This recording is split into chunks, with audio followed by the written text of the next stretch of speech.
ja ha arribat el Nadal i per molts és un moment d'ansietat, estrès i sentiment de culpa, ja que sentim que ens allunya dels nostres objectius físics i de salut.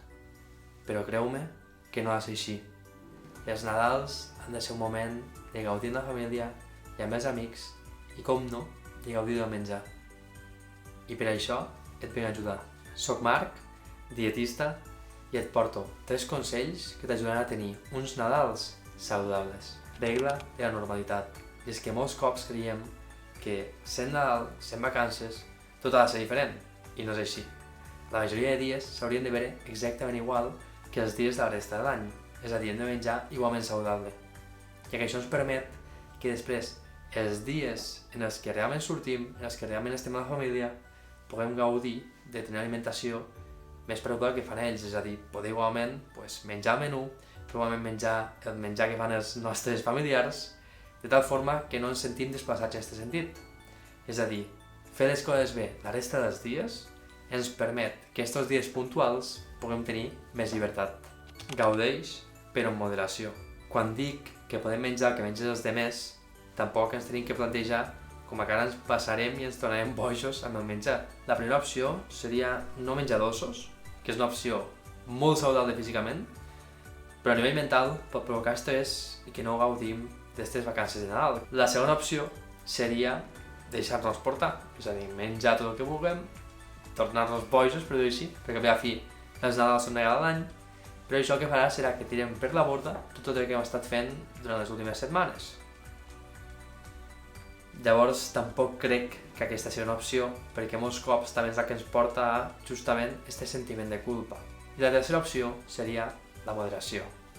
És a dir, podem menjar com els demés, podem menjar coses no saludables, però no ens tenim que passar. Imagina que t'encanten els turrons, hi ha un turró concret que t'encanta. I tu normalment aniries allí i et menjaries pràcticament la varietat completa. En aquest cas pots agafar i menjar només un turró, no? un bombó o un tallet.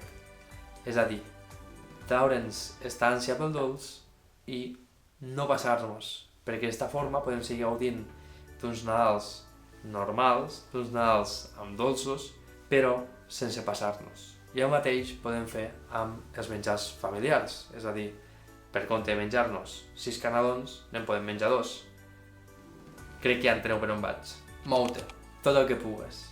És a dir, en els moments en què no estem amb aquests menjars familiars, intenta sortir a caminar, vés al gimnàs o fes esport a casa, el que vulguis, però mou-te i segueix un pla de vida saludable.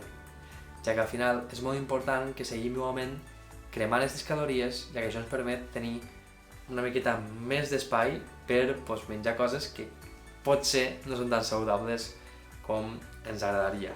Si estem fent esport, serem més feliços i gaudirem més dels Nadals. I per això és tan important un consell que sempre dono, que és el de tenir un esport que de veritat gaudisques. Si no gaudeixes el que fas, si no gaudeixes d'entrenar al gimnàs, per exemple, diràs, joder, per què tinc ara que és festiu al gimnàs a passar-m'ho malament, a patir, són les vacances, no aniré. En canvi, si és un esport que gaudeixes, ja sigui gimnàs, crossfit, o inclús aunque tinguis rutines a casa i t'ho passes bé, serà molt més fàcil que ho puguis seguir, ja que ho estaràs gaudint. De fet, serà el teu propi cos que et dirà, va, aprofitem que tinc ganes, no podem passar tant de temps sense fer esport. En conclusió, seria intentar portar un estil de vida saludable durant la majoria del temps i en els moments d'estar amb la família, de menjar coses potser no tan saludables, simplement intentar tenir una miqueta de moderació.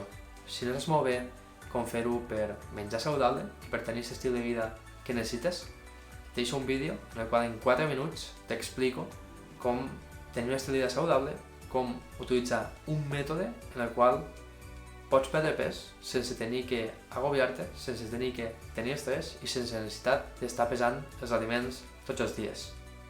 Així que ja saps, són 4 minuts i val molt la pena, de veritat.